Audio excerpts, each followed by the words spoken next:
Walang duda na tinalo ng Gilas Pilipinas ang New Zealand ngayong second window.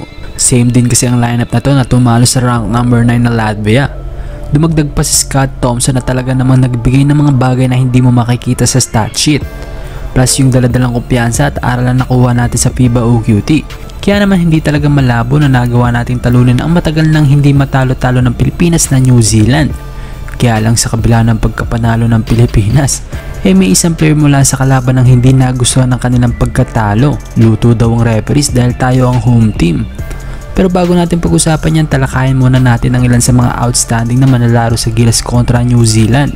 Una ay itong si Chris Newsome. Napaka-importante ng trabaho niya sa laban dahil siya lang naman na nakatoka sa star player ng Tall Blacks na si Corey Webster.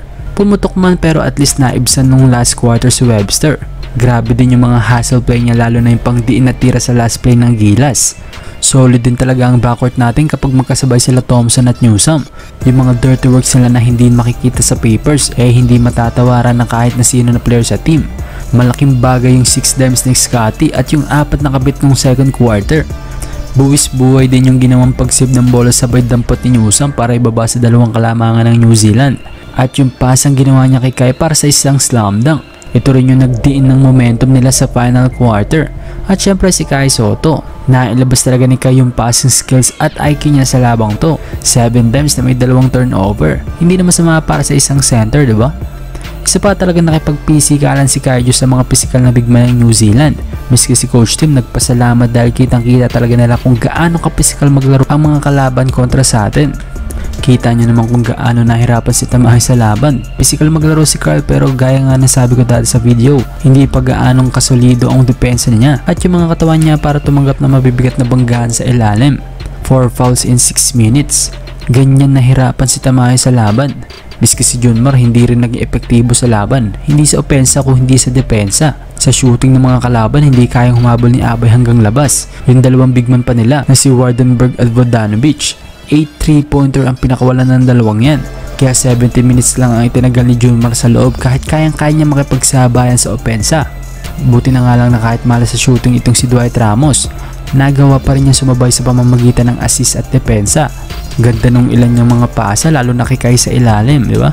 Si CJ Perez malaki din ang naitulong niyan kahit sa maikling playing time same with Oftana. At syempre si Justin Brownlee. Ano pa bang masasabi natin sa isang Brownlee? Napaka-efficient at kalmado maglaro. Basang-basa ang mga kilos ng kanyang kampe at grabe din ang stamina kahit aging na. Almost 38 minutes of playing time. 2 minutes lang ang ipinahinga nito sa laban. Tapos sa buong game grabe siya physically ng kalaban. So ayun nga, congrats sa buong Gilas. Ganon din kila Kemba at Amos na hindi nakapaglaro at sa isang minutong pagpasok ni Japet. Malaking bagay na yun para kay Kai na alam naman natin hindi pa batak ang stamina.